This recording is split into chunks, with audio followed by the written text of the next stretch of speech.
Kia ora, New Zealand. Welcome to Sweet Chain Live. My name's Matt Drake. This is episode 209, and I'm joined this evening by my co-host, Morgan Harfell. Good evening, Morgan. How are you? Kia ora, Matt.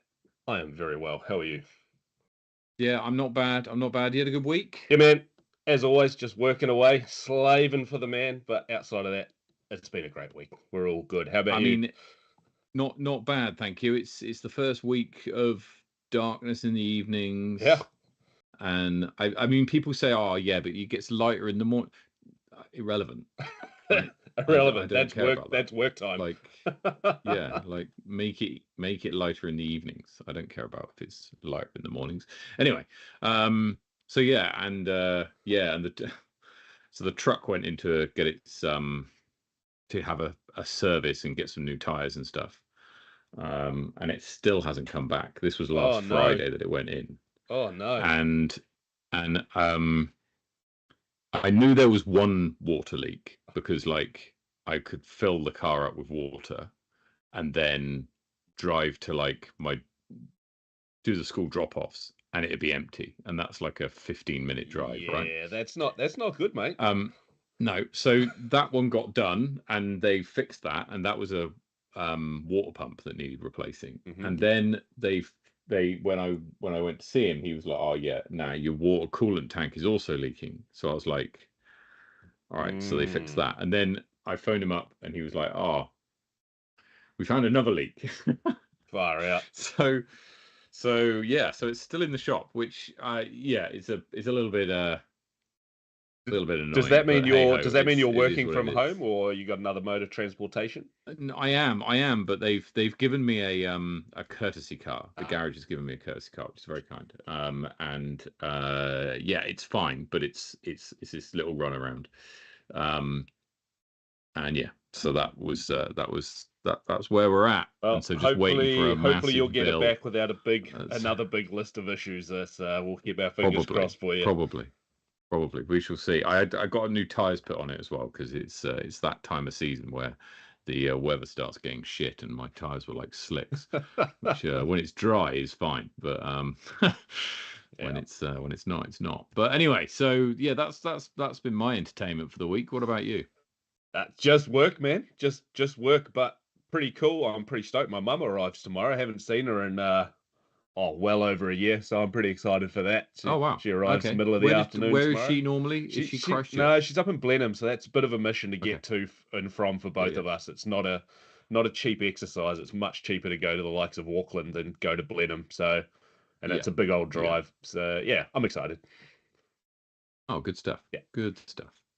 Well, look, we've got a great show lined up for you tonight. We're going to go through hot scores first up, and then we've got an interview with Ewan Craig. He joins us this evening, the chair of NZDG, to go through.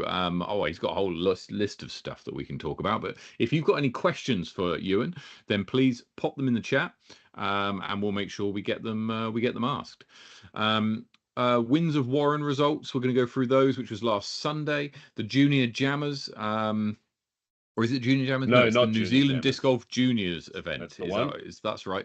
Yep. One in Auckland, Wellington, Christchurch, Dunedin, and Wanaka. 3 events, I think, were held last weekend in Auckland, Wellington, and Dunedin. And I think the Christchurch and Wanaka ones are this weekend. So we're going to go through some of the provisional results. I say provisional because obviously there's still 2 events still to go, but we'll have a look at the results we've got so far. We've got the Buckley Blowout this weekend up in Shannon. So that will be a good battle. There's some good battles all the way down the card in Buckley. Bit of disc golf valley, bit of power rankings, and that should more or less round it out. How does that sound? Sounds bloody good to me, mate. Let's hook into it, eh? Let's get on with it. Take us through the south, Morgs. Right. As I said, let's hook into it. Straight down to the south, and god damn, Johnny Ferrari leads us off this week at Queen's Park with an 11 under par. Headed on over to Chingford Park, Kelvin Cummings, who is currently on a hot streak on the Disc Golf Valley. Check out the code that's right above my head right there, PHHN. Get involved in the Sweet Chain Disc Golf Valley tonight. Kelvin's on fire. He shot an 8 down at Chingford this week, and then Phil Botha, still hanging out in the deep south, over at Brockville, shoots a 5 under par. Masashi and Mr. Mikey Yu, the Gardens expert. Both shooting a 6 under par this week at Flight Park. 6 under par at Flight Park. I think I said that right. And then we head over to the Queenstown Gardens, where every single week we see the Stiffmeister shooting 8 under par. Lismore sees Ben Quinn, RPM's Ben Quinn, shooting a 13 under par this week. And then we head all the way up to Christchurch, where Aidan shoots a hot 9 under par at Jelly. Jay Watkinson, 3 down at Bottle Lake, and Sam Cole shoots a 13 down at Warren Park. We did have the Warren Park tournament last weekend, and I do think that's probably not the hot score, but maybe. We'll have to wait and see. 18 under par for KBG this week at Smallbone Reserve, and Sam Page shoots a nice 4 down at Queen's Park Reserve. Taylor River has Darien at 6 down, and rounding out the north of the south, Alex Batten and Marcus Lovell both shooting a spicy 12 down at Brantford Park. And that's your hot scores of the south this week. Okay, heading up to the north, starting the capital of Berrenport, Ben Morrison and Young Ha tie for the best score of the round with a 10 under par, so well done to them. Flavio Mayorga, Elijah and Dan Smith make it a three-way tie at Hikoikoi, all shooting 6 under par. Up to Harcourt Park, and it's Matt Broughton who hits 6 under par again. Good enough for the hot score this week. It's another 6 under par at Flaxmere. Matt Stowell hits a 51. Up in Napier, or Hastings, I should say, for the hot score this week. Evan Schwartz around Spa Park Black goes 5 under par. It's quite apt that this week's hot score at Scion Tree Nursery goes to Forrest, who hits 2 under par. Sam Hitchcock goes around Henderson for -10. Jackson Sullivan plays Woodhill for a 5 under, and Isaac Dunn and Sean Aitken tie for the hot round around Rosedale at 4 under par. Very well done to everybody who hits the hot score this week. Just before we bring our guest in tonight, Mr. Ewan Craig, a quick note to say, please head over to or rather like this video, which you should see down the bottom, and subscribe if you haven't. We've noticed that we're up to 452. We got a massive giveaway when we hit 500. So yeah, help us get there. Hit the like button, leave a comment if you like, and get involved with the chat today. We've got Ewan Craig coming on very shortly. One moment, my light is just there. We are. One moment, caller. Ewan Craig. Indeed. We've got Ewan Craig coming on in a second to talk about all sorts of things to do with NZDG. So let's welcome him on. Let's good evening to you, Ewan. There we go. Hey, bro. Very good, thank you. How are you? It's been a little bit of time since you were on last time. I'm trying to think back to when that was. But yeah, how's it going? We noticed that NZDG came out with an announcement, or an email was sent out giving notice of the AGM, right? Which is in 4 weeks' time. You've probably got the exact dates there. Yeah, I've got the notice open behind me just so I don't stray too far from the dates that we put out. 8th of May. So we're going a bit earlier in May than what we normally would.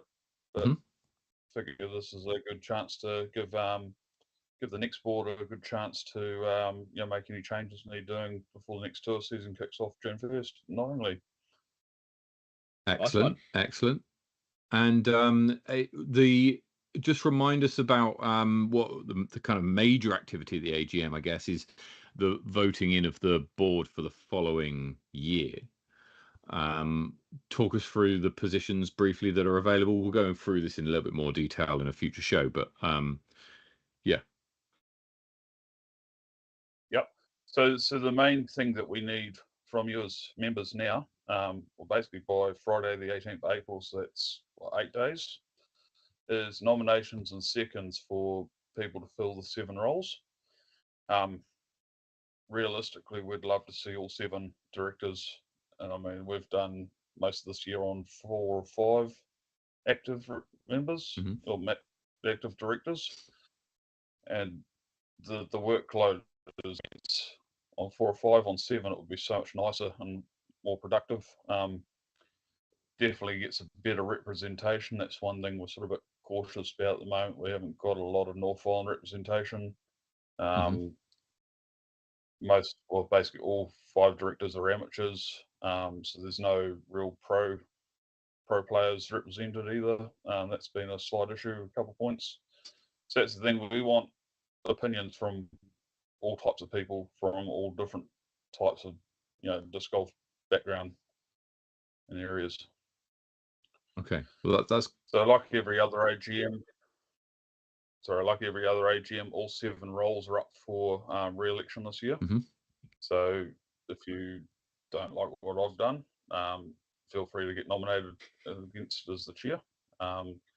Deputy chair will be up, treasurer, secretary, then the other ones comms, outreach, and tour director. Top of my head.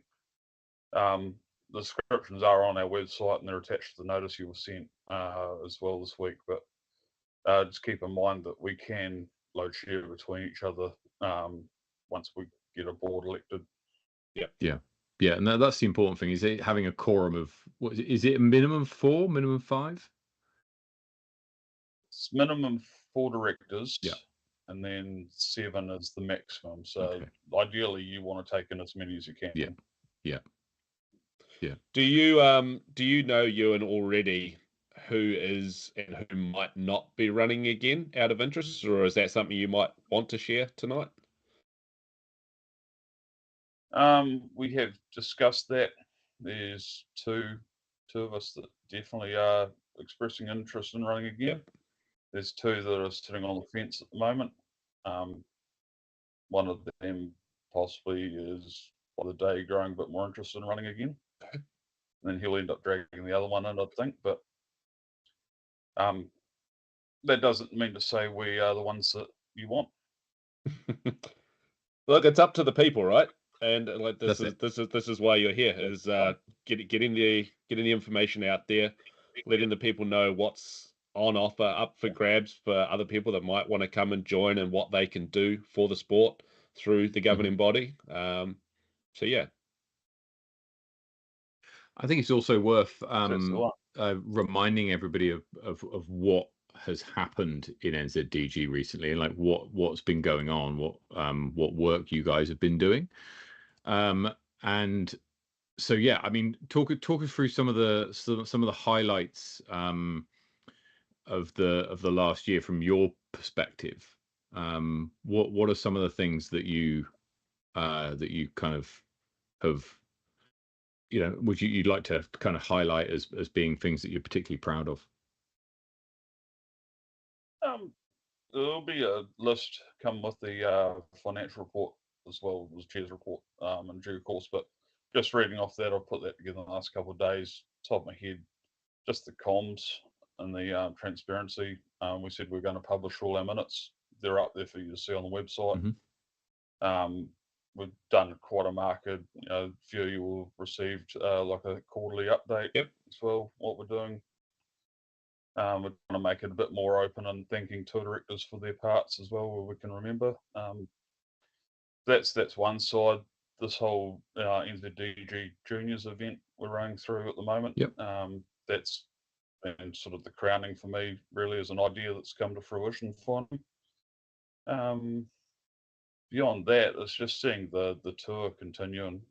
We did the numbers on it. There's going to be, by June, at the current registration rate for Lords and Brook Park, and remembering Charteris is sold out, we're going to strike over 1,001 unique players on the tour this year. Fantastic. And that's the first time that's happened, eh? There's that number of unique players. That's across 24 events, and you got to remember 300 players at nationals this year as well. It's a sign of good things. So absolutely. There's some of the standouts anyway.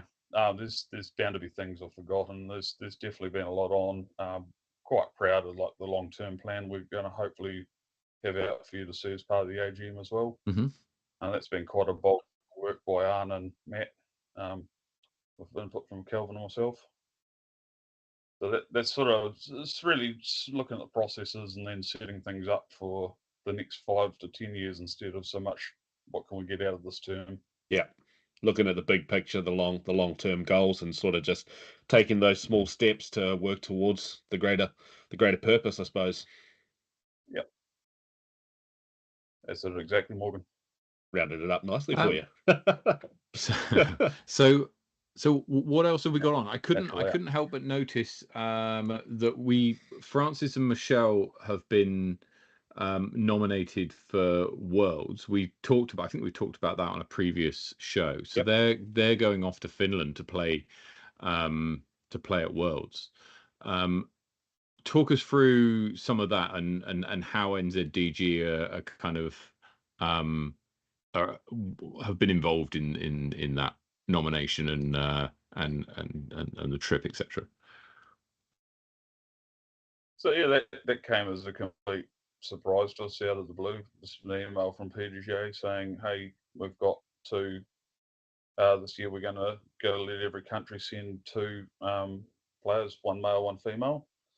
But a process, and Michelle was the obvious one for rating. But I hope we could send Levi initially due to other commitments he declined. So and did some form of process, and we ended up at Francis, which is great. Very solid choice. Totally awesome experience for him. He represents us well on the domestic stage, and I think it's cool to see that youth and that vibrancy brings to the game as well. Yeah, through. He's going to make an awesome ambassador. Yeah, he just represents himself really well, right? That's also a big part of it. Not just the country and all of that, but just for himself, the way he holds himself. I think he would, just by being him, be the perfect person to be out there representing us. And I mean that's that, and then we've looked at that too, and obviously it's 17,000. I think I looked up from Christchurch to Nokia, it's 17,020k in a straight line. So there's a bit more flying than that. That's not a cheap flight.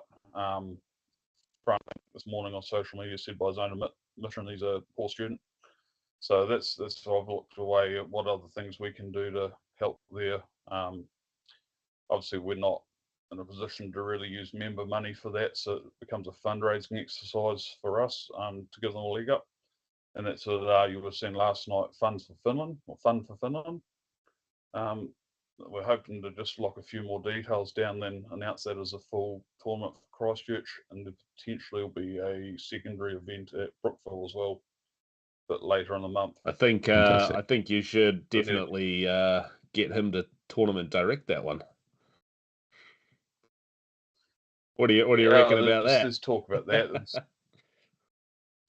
There's talk of that. There was talk of Mr. Burgess going over and finally doing some work as well, but we'll see. There's just small things we can do from our side. Like it's obviously something I do a lot of, something you do a lot of, Morgan. Like at this point, there's not a lot of effort in it for me to set something up on a permanent course. So donate a day and we'll see what we can get out of it. Yeah, no, that's great, man. And I just want to shout out you for giving a dig to Burge and not letting me do it first, because we have to get the weekly dig in. He'll get it back, so it's all right. My phone's on silent. It'll be coming. I'll move my phone to the side. No, I love you, Burge. Yeah, so that'll put me in a spot to put 3 more events before the end of this tour season now. So that one in Charter's Bay, which I'm quite stoked about, inside 6 days of each other. But like a challenge. So I've got a list of a few things here that you that we spoke about mentioning this evening, and on the list here I've got Hamilton course. What's all that about? Now there's a good tale for you. So there's this guy called Nate Perkins who came here a few times, and then he met up with these couple of guys that running TDU, and then came back a couple of times. And he went over. So in the networking that's done through TDU, he's ended up going back to the PDGA and asking if he could put 4 courses in, which they said was a little bit unrealistic, and that's fine. We're like a dreamer. But they said, how about we meet in the middle and we donate 9 baskets to New Zealand. So for funding. So that's gone back and forward, and then that's landed with a bit of a collection between us as NZDG, mainly myself doing the grant application. We've got all that paperwork tidied off, and then out of a random conversation with a guy at Nationals that I had, who turned out to be the secretary of Waikato Disc Golf Association, who I didn't know existed. We've settled on basically 9 baskets going to Hamilton, where there currently is no disc golf course at all other than the pop-up they run occasionally. I was going to say it's a little bit of a blind spot, isn't it, Hamilton, for disc golf? There's a few kind of location courses around. You can get to Rotorua fairly easily. You can get to Tauranga quite easily from there, but I mean Hamilton itself is missing one, and Hamilton's a fair-sized city, so that sounds great. I did have the numbers somewhere on that. It's like 78 or 80,000. So it's something quite substantial. It might even be more than that, but this year, no real disc golf within sort of 45 minutes permanently installed. So, very that'll good. Give us big ups the Tron. That's a win. That's a win we're taking. Again, it shows just some of the level of investment we've had out of PDGA this year, and that's really sort of, you're seeing your membership fees coming back to New Zealand as well, which is good. Between that, which is, 9 baskets, about $5,000 US, something along that line. With $1,000 US pumped into New Zealand Disc Golf Juniors Week or event, and then obviously the sponsorship of GK Pro, and that is part of TDU. So they're out there spending some decent money on our domestic game, which has been really good to see. Well, they must obviously recognise the growth out here, right? It's at the end of the day, it's a stats thing. They can see the numbers and what's happening out here, and if they can look to the numbers worldwide and go, right, well, these guys are punching up these numbers, I think it's time to support. So yeah, that's bloody good of PDGA, because I think for a long time people actually. I was just going to say, I think for a long time a lot of people were questioning, where does the PDGA money go? And that was for a very long time. So it's really good to see it coming back around now. There's a wee bit of that, and then there's a wee bit of people being cheeky enough to ask as well. Like I say, Nate Perkins just being the right place, the right time, the right contact for them. That's something that I don't think we would have got over the line if we'd gone and asked. It's that's a fair shout. Shows the value of the networking done for TDU. Yeah, that's a fair shout. And Hamilton's a great spot for it. I mean, you've got that'll get people from Tauranga, that'll get people from Taupo, that'll get people from Auckland, all sorts playing that, of course. So yeah, that's good. That's good. And even at 9 holes too, that then gives them the capability to start leagues. Brings in C tiers. One does. We could start a whole disc golf community out of 9 holes that then funds the next course of the other 9 holes. There's so many things could happen out of that money, and it's great. Yeah, absolutely. Yeah. Any other courses that you know of going in the ground? Putting Christchurch hat on, and I'll probably get told off eventually, but I think I said on Sunday we're looking at Hagley. So obviously, if you remember back, we had Avery Jenkins coming late last year. We ran Huck on his new course. I think he designed it 2 days before I put 90 players through it. Yeah, that was nerve-wracking. We got a bit of feedback. We sat there the Monday. We added 1 extra hole, took 1 out. So the 1 area we weren't allowed to use permanently. Went out for funding. It's now, or has been fully funded for about 2 months now, I believe. The first of the materials started arriving on Monday. Fantastic. Oh, yes. So, there we go. So there is a mock rubber hitting road. Up to, I believe. And then the 2 first T-pad in as a committee, so we work out what we're doing, because they're a little bit more complex than a concrete pad. And then from there to working bees, I think aims 9 holes complete and open by mid to late June. And then the other 9 holes and the rest of the course by September.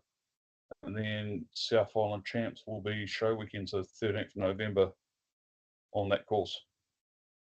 So South Island Champs is that an announcement? Like, have you?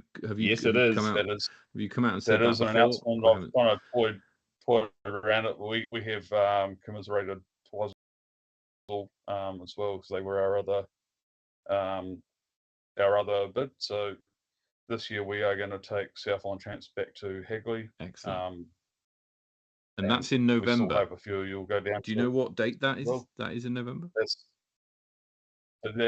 Canterbury anniversary weekend, which I think this year is the 13th of November. So you'd be looking practice day Thursday, 3 days of comp. Okay. Done by the Sunday. That's a doable thing, possibly. And that'll likely be similar to the last GCR in terms of numbers. So it'll be tee times about 160 to 170 players. Fantastic. Okay, well, that's one to look forward to then on a lovely track. And do you have North Islands ready to announce and Nationals? I'm going to hold on those ones a little bit, so I really don't get Mr. Burgess ringing me. Don't worry. He's in Dunedin. Go for it. It's miles away. Can confirm that Tauranga Disc Golf this year will host Nationals. Wow, fantastic. Okay. That's the details I will give you there. There will be an announcement fully on that at some point.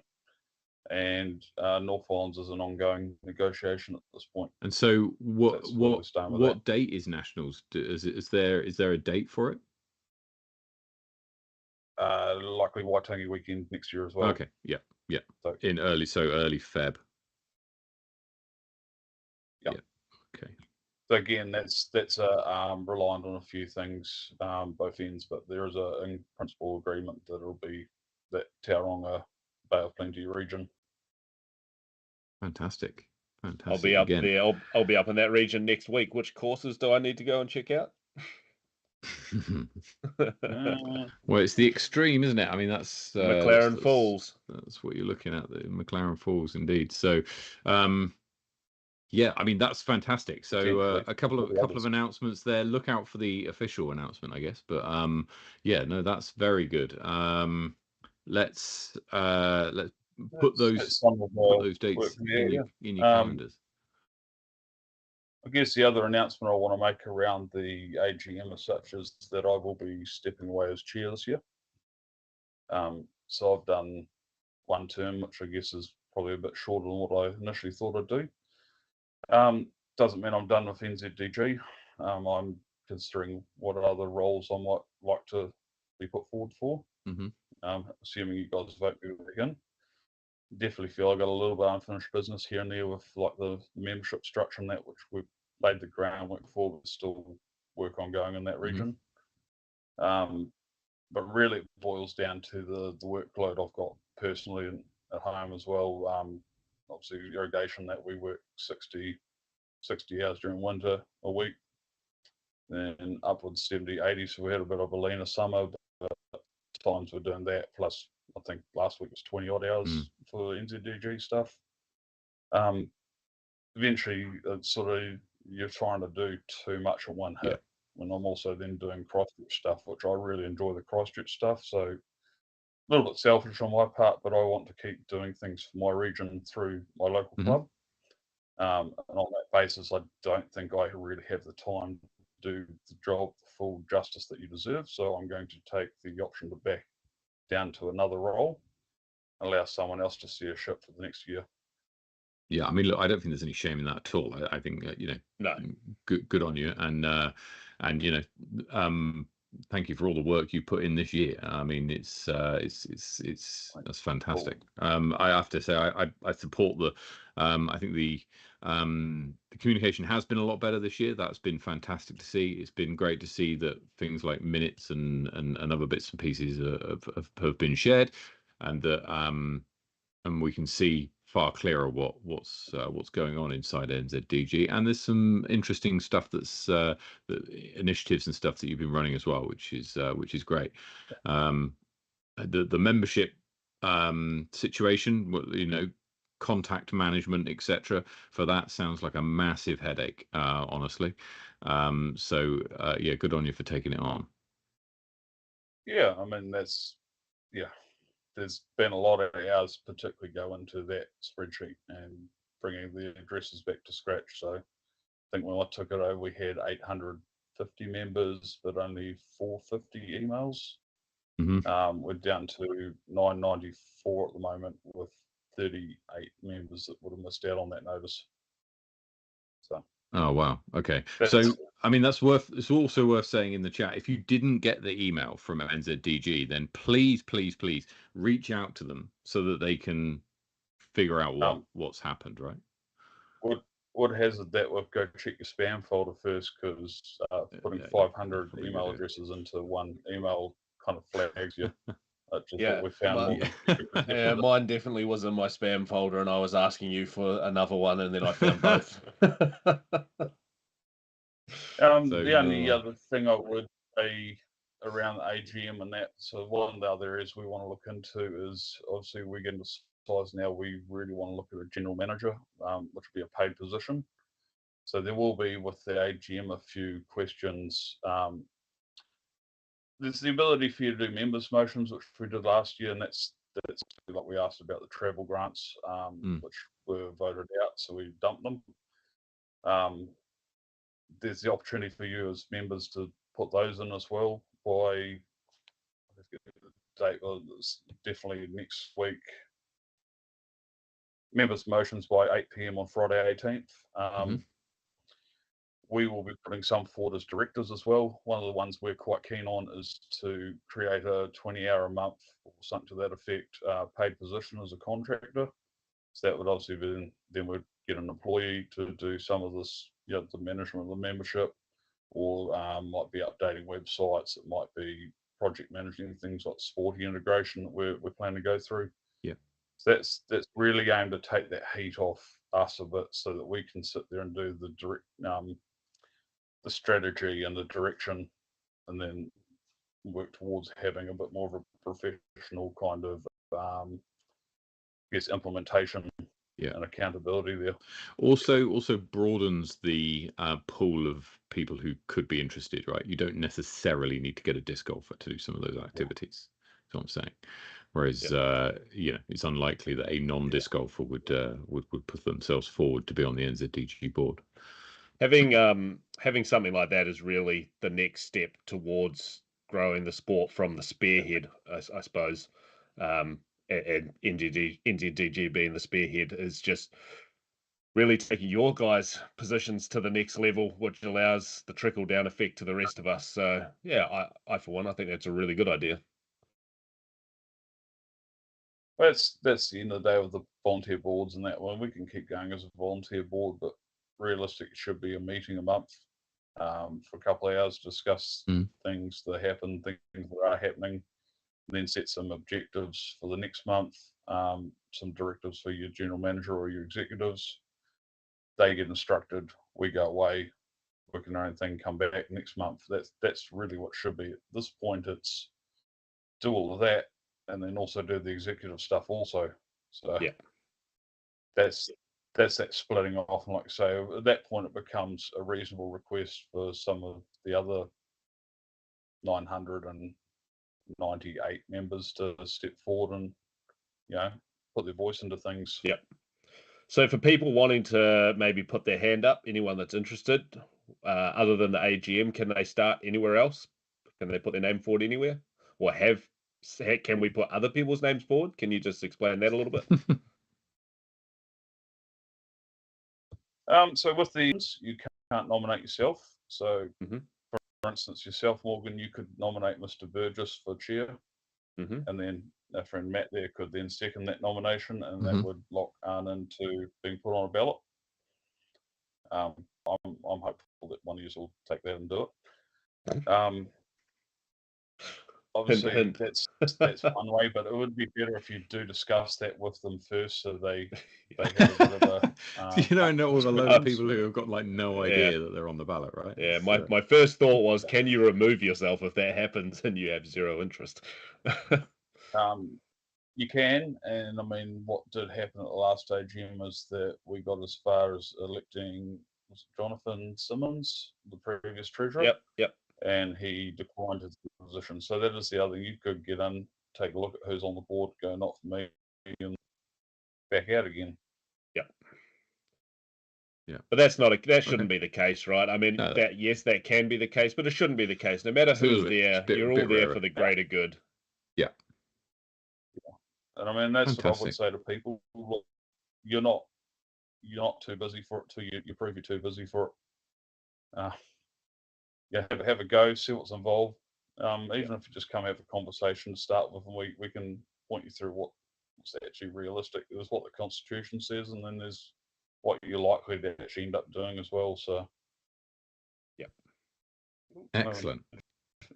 Excellent. And so, look, Ewan. So there's that. So, yeah. Sorry, go on. This was going to say there is a lot of information in that notice that has been worded direct from our constitution, which have formed. Like, I realise 8 days isn't a lot of time. Unfortunately, the way that is written, you have to have 20 days before a meeting, 10 days, 15 days.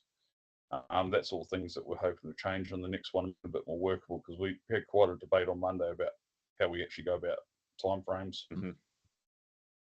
The other thing that's in that notice that I would like a few people to think about, and that we're also taking nominations for, is the contribution to disc golf award. Now, that went to Mr. Hayden Shaw last year. Yep. We finally did get a trophy to him, I think, at North Island Champs, might have been. So there is a trophy that does get passed about, and that is something also that we will take nominations for, and then the top 5 will end up on your ballot. Fantastic. Voting. Yeah, that's a great one. And that can be anyone in disc golf at any level, either NZDG, at clubs. We're looking for people that, TDs. We're looking for people that do like the secretary or your treasury for your local clubs. Anyone of note. Yeah. Yep. Yeah, and that's a fantastic award and goes to some very deserving people over the years. That's been going for quite some time. Fun. Excellent. Okay, well, look, we've not had any questions from anyone in the chat, so presumably everybody's delighted with NZDG and everything that's going on. And so, I've got one that's not NZDG related, other than it being on the tour. Is any news updates on Sub-Zero? I've been conscripted to come back down for it. I know Mr. Burgess is running that again, so yeah, I'll be there with him as a sidekick this time again. Yep. I think it's about the same time as last year. Ties in with the All Blacks match that Saturday. Yeah, first weekend of July. It was last year, I believe, that when you went down and assistant TD with him, right? And that was his first time TDing. Am I correct on that one? That was one of those events that we did, wasn't it? That was definitely. So that was the first of what would we call that? It was Elite Silver Series, wasn't it? Yeah. Yeah. So that was just part of that whole project of getting a few TDs into or teaching new TDs, first time TDs, getting them involved, and it's pretty cool. I know he's super involved in disc golf, but even just coming back to run another tournament for the second time is it's pretty sweet. I'm pretty stoked about that. So it's actually, I found it quite rewarding. Even Sunday, another one of my apprentices, I guess you call him, Jake Meikle, Mr. Meikle, first tournament. Yep. Straight into a 9. What do you have? 100 players at a seat here. Yeah, he did. First Yeah. Go, and I thought that was. Yeah. Christchurch is the deep end for first time TDing, because you're going to get a massive draw. It's inevitable. Move. So I mean, this year, off the top of that, we've had I've had Arn, I've walked Hayden through BDE. Obviously Jake in the weekend. Kelvin, I walked through TDing for the juniors last weekend as well. Yep. So that's four apprentices out of one TD. I think you've had a couple as well. So that's Yep. a good way for the sport to learn and grow. Yeah, totally. It was a pretty cool initiative, and it's definitely growing a few TDs, I suppose. Sprouted. Excellent. If you can come back, that's even better. I mean, that might mean I don't have to run 12 events next year. It'd be awesome. Yeah, I'm just looking on. I'll just quickly circle back for people that are also wondering. Arn's got on the Sub-Zero page online. Rego opens May 5th at 7 p.m. NZST, New Zealand Standard Time. For anyone interested. I know he's talking about reversing the direction of the courses here, so it's likely to be a completely different course to what you've played previously. Yep. Unless Morgan pins them down and tells them otherwise. No, mate. I've passed the reins over on that. Happy to assist, but that's fully his tournament now. So yeah, no, you can do whatever he pleases with that. And I've also heard the same thing. You're gonna get a big old freshen up of the course. So look out for an Arm Burgess special. Fantastic. Fantastic. Awesome. Look, Ewan, thank you so much for joining us tonight. It's been really insightful. 2 announcements, So South Island Champs 13th of November at Hagley in Christchurch, and Nationals in Tauranga at probably a couple of courses yet to be announced in early February. So yeah, look out for those. Quite said Tauranga. I didn't quite say Tauranga. I said Bay of Plenty. Bay of Plenty. Okay. All right. And I said, where do I need to go next week? Come on. Okay, well, look, thank you so much for coming on. Some key dates there, some great initiatives being run. You will probably see or hear from you a bit more of the coming weeks due to the upcoming AGM that's in 4 weeks' time. Everybody should have an email from NZDG. Check your spam folder if you haven't, and if you still haven't, then please reach out to NZDG so they can update your details and get you a copy, because the AGM is your opportunity to have your say. Anybody over the age of 13 can be involved, so it's not just you. Make sure you get your kids involved and talk them through the democratic process at the same time. So yeah, that's thank you so much, Ewan. Good to see you again, and we'll speak to you again soon, probably in the next few weeks. Have fun going through the juniors results from last weekend. We will. We're going to do that. So we're going to do that up next. So yeah, we'll look forward to that. Cheers, Ewan. Cheers, Ewan. Right. Go on, guys. Cheers, mate. There we go. So lots going on, Morgan. So it looks like I've got to go to Tauranga in early February, and I want to make it down to Christchurch in November. Is that you as well? Potentially. I've got Wahi Tapu on 7th to 9th of November. So that's a week before. So potentially. But actually, potentially not. I'm away overseas not long before Wahi, so yeah, no, work will probably say no. Actually, I haven't even asked them. I haven't even asked them for Wahi Tapu yet, but should be right. Okay, excellent. Right. Well, one of the events that Ewan was talking about was the NZDG Juniors event. So to give you an idea before we go through the scores of this, the idea here is that there was 5 tournaments being run: Auckland, Wellington, Dunedin, Christchurch, and Wanaka, and all of the results get kind of put into one big table. So what happens is you have about a dozen or maybe more non-juniors play the course in order to propagate and provide ratings. As accurate ratings as possible. Obviously, the more propagators, the more accurate the ratings will be. And then you have also at the same time the juniors playing the result, but the focus of the event is the juniors. So you send all the other MA1 and FA1 players off and just say yeah, have a good time, and then they play the court. But the focus is the juniors. So the prizes and the course layouts, etc., are made for junior players. The feedback I heard about the Wellington one was that it was great that it wasn't, obviously it's shorter, right? You've got to make junior events shorter because you can't have them be these super long behemoths of 200-meter holes. It doesn't work. You've got to make them a lot shorter. But what I heard was that the design of the course up at, I think it was Harcourt Park, was such that it was short but still kept some of the technicality, right? So it wasn't, it was, with a short course, you're obviously reducing the options that you've got because there's less space between where you start and where you finish, right? So yeah, I heard they did a really good job of that, and we'll go through some of the scores now. So this is the kind of aggregated scores of everybody. In MJ18, Cooper Lang in Wellington hit an 874 event rating, which for under 18s is fantastic. Levi Simpson down in Dunedin is at 835, and Yuki Scotters hit 833 again in Wellington. Only the 3 events played so far. Remember, all Christchurch and Wanaka still to come, and Christchurch. Well, I think there's about 30 odd Christchurch Cantabrians playing in the Christchurch event, and then probably a good number of Wannacans playing in there as well. Maya Woodfall leads the way in FJ18 with a 712 rated round. Zach Muir has the hot round for the hot tournament for all juniors in MJ15 at 886. Braden McLeod in second with 853. Down to FJ15 and Sophie Creech edges Caitlin McLeod with a 762 rated round here. And Kyron Lincoln is leading the way in MJ12 with a 790 rated round. FJ12, Yi Hu is leading the way by quite some distance over Aubrey McKay.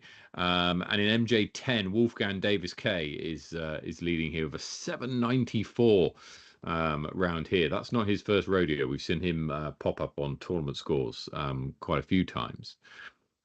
Someone we all know about, Sarah Wadsworth, two-time world champion, is leading the FJ10 field with an 881. That's the second highest rated event average across all juniors. And Caden Muir is leading the way in the MJ8 category.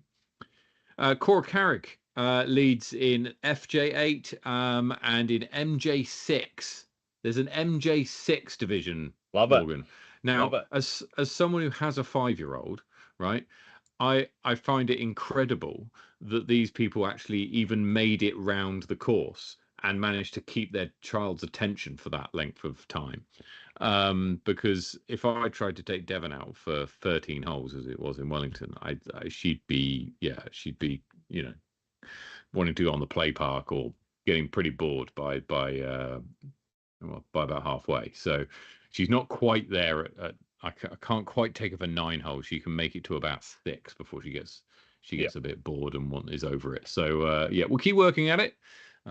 Maybe next year she'll make an appearance in FJ6 or FJ8 as it'll There's be. two things I want to bring to attention here. And I just had to jump over onto the NZ Disc Golf Facebook page to remind myself of the young man's name. But Carter Gojak going back-to-back hole-in-ones on his last 2 holes. Yeah, at the what's Auckland going event. on there?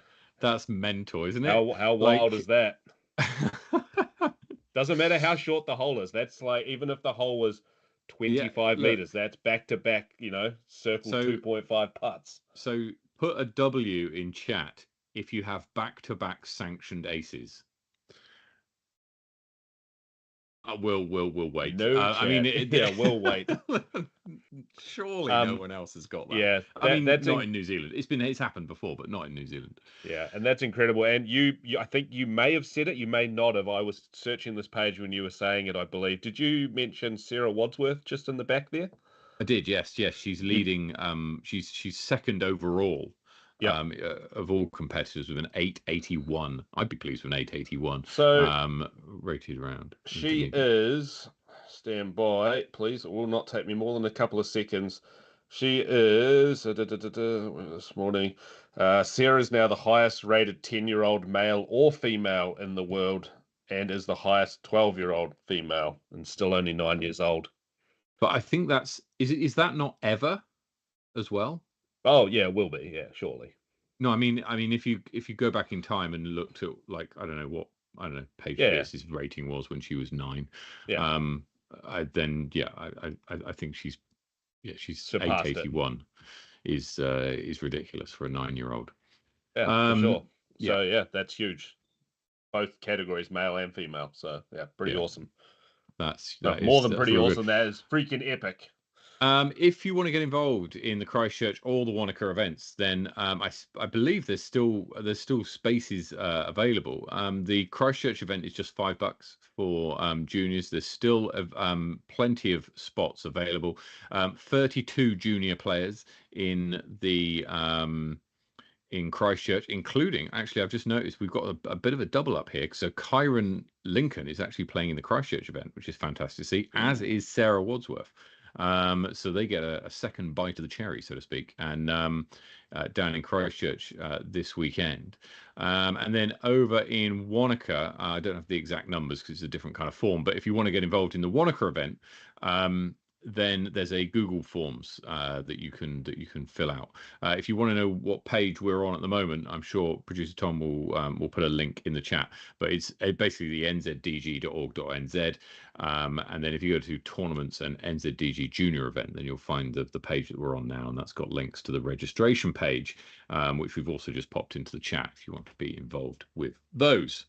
Yeah, get the kids involved, guys. Get them involved. I know a lot of you, especially some of the guys in the chat here, you've got kids. Get them involved. It's going to be a bloody good experience for them. Indeed. Right, let's head across to the Winds of Warren, which was played at Warren Park in Christchurch over this last weekend. Starting in MPO, Andrew Popham, the favourite going in, takes out the event by 3 strokes in MPO over a tie of Sam Cole and Isaac Sasanuma Howard. Yeah, keeping plus 1,000 rated golf for the entire tournament. How good's that? Indeed. I heard it was quite calm of a day, so it was probably it was birdie central. Callie Thompson in 4th, Caleb Duffy rounding out the top 5. In MA1, Bailey Gardner, right, hits 1,005. Hits 1,005 rated round. Now, I was doing a bit of digging. We think, although it's difficult to confirm, we think that this makes Bailey the 2nd youngest player in New Zealand to hit 1,000 rated round. Oh wow! So how Levi old is Bailey now? Sorry, I want to say 15. Okay, have I got that right? Someone will be able to confirm. Ewan says 15. Yeah. So Levi hit his first 1,000 rated round in February of 2020. So just a little over 5 years ago. And Levi's 20 now or 19. So yeah, so that I think puts him slightly younger. Although to be honest, I'd have to look at the exact dates and do all that, which I don't have the information for. So, but anyway, regardless, 1,005 rated is fantastic. He comes 2nd overall in the tournament, and wins MA1 by 6 shots. So Levi had him by 6 months. Okay, there we go. But even so, 6 months on Levi Stout is pretty good going, and yeah, that's nothing when you're that age. Logan MacArthur and Ryan McKinley in 2nd and 3rd in MA1. Down into FA1, Stephanie Stridham wins in against Chelsea Pryor, and in MA40, the best division, Gregor Brosnahan, which everybody was getting behind as being like the hot pick the weekend, didn't deliver on this occasion. Jamie Helms takes out the win over Scott Brooker and Mark Paku. To be fair, I'm fairly sure I said Jamie Helms and Scott Brooker last week, did I not? You definitely said Scott Brooker. I know that because I've been keeping close tabs on him, and no offense to Jamie, that Scott's is just the name that's sticking in my mind. Okay, well, I have to go back and watch this. I'm fairly sure we mentioned that. Anyway, Jamie sure and did. Scott and Mark took out the top 3 there. Tanya Thompson wins FA40 by 1 shot over Harrietta Neho, and Simon Edwards wins MA4 by 5 shots over Matt Brown. Down into FA4, Petra Adams wins by 3 shots over Nikki Dellaway, and Sebastian Stridham takes out the title in MJ15. Well done to everybody there who took out a win at the Winds of Warren. Of a successful one day a C tier played down in Christchurch. Lots of 100 players for a first time TD, Jake Michael, which is great to see. And so yeah, very good. Friend of the show in the chat right now. Indeed. Right. Let's have a look at the upcoming tournaments this weekend. We've got one which is being played in Buckley, which is Buckley Golf Course, I should say, which is in Shannon, in the mighty Manamore 2. And so we're going to start. There's no MPO division, but there is an MA1 division, and where all the big hitters are going to be playing. And Johnny Wake and Andy Davey go head to head, and there's nothing to pick between them. Odds of 5.2 with 2 to place for both of them. Ben Morrison's following them up with odds of 9.4. Sergey Sanin at 12s, Matt Broughton at 19s. Difficult to look beyond those 5, I suspect, but quite a deep MA1 field, Morgan. Yeah, really deep. It's to answer to MA1. So yeah, is Michaela's playing deep. MA1. Yes, Michaela's playing in the mixed division this weekend. Heading down to FA1, Hannah Edmonds is the favourite here over Laura Keistrup. Hannah's been playing some really good disc golf and is up to 5th in the power rankings. Ahead of Paula Wilson, Hannah Rushworth and Katie Hoffman also competing. In MA40, it's going to be quite the ding-dong between Hayden Shaw and Ephraim Russell, both putting in some pretty hot scores and results recently. Hayden's always a bit of a weapon around these kind of events. Outside of that, Phil McLeod and Ryan Kidder will be going up against each other, and Brett Carlisle as well. I suspect those 3 will be battling it out for 3rd place, and one of them's going to be disappointed with not making lead card potentially. Plenty of players who can upset that though. So on their day, a lot of those players are capable of making an impact in MA40. Yep. FA40, Amy Whitmore goes up against Kath Headley. Both 2 relatively evenly matched players. Amy with the slight edge going into this event. Dane Williamson is the favourite in MA3. Sorry, in a pretty difficult to call division, honestly. The data development team, or the digital development team, sorry. Sweet Chain Live are struggling to call a winner on this one. Some pretty long odds. If you think you can pick out the winner out of that lot, then go for it.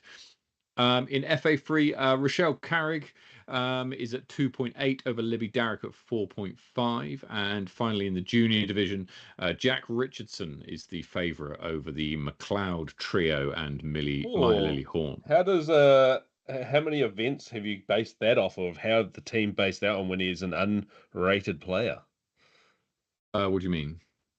Jack Richardson is the favourite? Oh, so he is, but he's played events before. Yep.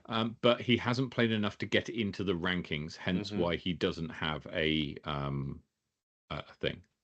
Well, he doesn't have a PDGA rating. Oh, or no. PDGA number. No, but he's played played events before, right? Sure. So yeah, at least we think he has. So that's. I was going to say, so so the team gets those stats from PDGA, hoping it's the same Jack Richardson. I assume. Yes, yeah, and but to be honest, for the most part, 90+% of people who play tournaments, 95% plus who play tournaments, do have PDGA numbers. Yep. And so you can link by the PDGA number, and it all normally works out. On this occasion, if you think that there's value in placing on Jack or otherwise, then feel free to place your tipping accordingly. Let's just have a quick look at the tipping results for the season so far. Ben Morrison is leading the way with just over 4,700 coins. Matt Rance and Connor Rance. That's quite a battle in the Rance household there. And 2nd and 3rd, Dane Gardner and James Sutton in 4th and 5th. We're very early on in the season. Remember, the season's only just started. We've only had 1 weekend of events. This is the 2nd weekend of events that we've got on. And with this event taking place on the Sunday, again. Tipping will be open till about 7 a.m. on Sunday morning, so you've got until then to get your bets in. Remember, if you log in every day, you can claim your daily loot box, which will keep your coins topped up. And if you did rinse everything on a bet that didn't come in, then you know. You can top yourself up and keep yourself going until the next stipend, which kicks in at the end of April. Right, Morgan, let's play some disc golf, shall we? Let's do it. Right, I think I went first last week, so take it away. What are you going with? Let's go somewhere up the guts, but quite stable. Felon. No, that's very stable. Yeah. Yeah. I've got a keystone with a felon stamp in my bag. I like that. Yeah. Oh, good choice. Good bad. choice. A very overstable, faster dynamic discs. You got it? You reckon? Oh, I was just going, yeah, I did something good. Oh, okay, right. Sorry. Brilliant. Right. So it's a goodness very very fast, very overstable, dynamic discs. very overstable. So it's what is it? It's a 9. It's faster than a 9-speed. It's glidier than a 3. So it's up to a 12 speed, right? Up to no, within 14. 3? Is it within? Yes, yeah, it's within it is within 3. 3. So it'll be a 10, 11, or a 12, and it's got a fade of 4. Right, that's quite. God, jeepers creepers! I do not know anything that's that fast, that's that overstable. I'm thinking like a sergeant or something like that, but I don't think that's quite that beefy. No, I think a sergeant is slower as well. I've got a feeling a sergeant's like an 8 or a 9. I don't think it'll be an RT, Mikey, because RT is a West Side disc, and so this will be a dynamic disc. Yeah, it has to be dynamic. So very overstable driver from dynamic. Yeah, not quite in my wheelhouse. The old dynamic. That's in your neighborhood. Well, it is sort of Marie, but also again a part of town I'm not very familiar with. I'll be honest. So we've got Enforcer or General coming through on the on the old chat. Yeah, an Enforcer could be tried Enforcer. I don't know if it's quite that stable, but it could be. Yeah, I've got a feeling it's a 3, but it's a 4. Fair. Wow. Okay, that's a good guess. That's a fair guess. Okay. Look how beefy that is. Hang on. So let's think back here. Don't they have some really old school crazy discs, like the ones that had the little patches on the top, like a spike, but they had the yeah, like the sign. This is Tom saying that you guys can't hear, or the spike, but it was the driver version. I feel like it started with a V.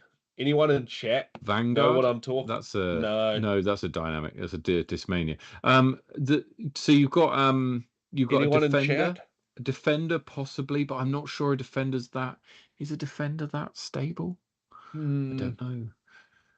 I wish or I a knew General. the name. Yeah. Steve, well, we got 3 votes for General. Right, 2 of them are coming General. from the same. 2 of them are coming from the same household, so okay, but still, a Socky Bomb General. Boom! There it is. Very well done. Congratulations to the Cummings household and to Steve Lawson, who came in there. So we're going to have a look at Disc Golf Valley. We've got a fair few people played this week. If Tom gives me 1 minute, I'm on the tee pad of 9. While you're teeing off on 9, I'm just going to grab something to show to the people real quick. I'll be 1 second. Yeah, you don't want to see that tee shot either, so. Oh my word, I'm so far away. 1 second. Right, guys, so we've got our Generation Open coming up on May 10th, which is our Wee One Dayer trophy-only event. And the trophy just arrived yesterday. So I'm just going to got to fit it into the screen. There we go. That's, I think it's almost the biggest trophy I've ever had to give away, so I'm pretty stoked on that one. And first ever trophy only tournament that I've done. It's only $25 to get involved, and yeah, it's going to be a good day up in Lake Wauho. So come join us. I was turning around before looking to see if I could put it on the shelf, but it definitely will not fit. How you getting on there, Matt? Can we get a wee running commentary of what's going on there? Yeah, so I went OB on my second shot, and now I'm nowhere to be seen. So there's a new thing with Disc Golf Valley. I don't even know where I am. I'm so far away from any. I've got to hit that tunnel. You need to do a big sweeping shot, then go around to the right and through the tunnel at the end of the train tracks, and then you'll find your double bogey. I've hit that to the top of the tunnel. Oh, but I've got a putt. I've got a putt for a double. Here he goes, ladies and gentlemen. Putt for a double from 17 meters. Go! Oh, I hit the cage. Tap it in for a triple. There we are. Right, you can process my result now. There we go. Scores are up. Okay.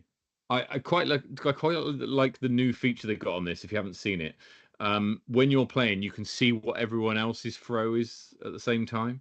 So if you know what throw like your mate has done, then you can. I've just leveled up. I get to select one. Amazing. Sorry. So Arn's still playing his round. Kelvin with 9 under. Daryl with 2 down. So who we got? Morgan 8 down. That's a solid score. Hayden's 3 down. 4 down for producer Tom. +1 for me. 9 down for Blindsided. That's incredible. And 9 down for Kelvin as well. So 2 9 downs and 8 down for me. A couple of people still playing. Yeah. So I hit 3 baskets off the tee in that round. It was slightly frustrating, and all of them had long putts to come back. Oh wow! Oh goodness me! Oh god! Excellent. I'm going to put this trophy down. I've just earned a PD to go into my bag, which I'm grateful for. Right. Matt's getting abuse in the background from producer Tom, ladies and gentlemen. That more or less does it for today. Let's have a quick look at the power rankings before we leave. Yeah, come on, Tom, keep up. So the power rankings just before we leave. So very little change in the ladies division. Steph Stridham climbed up 2 spaces to 13th. And in the men's division, Andrew Popham climbs 1 space up above Sebastian Faulkner. Other people who are moving on up, Bailey Gardner moves up 34 spaces to 28. Isaac Sassanuma Howard is up 16 to 32. So well done to him. Some quite other big movements that happened as well. Andrew Faulkner moves up 74 spaces to 101. So well done to everybody who had a movement there. Plenty of was that funny, Tom? Just again. So this weekend, Andy Davey takes on Johnny Wake. 6th versus 7th. Go head to head in Buckley for the Buckley Blowout. And so that is going on. I've got the McLeod Cup this weekend, which I'm very much looking forward to on Saturday. But wherever you're playing disc golf, take it easy, play well, get some birdies, and we'll see you next week. Cheers.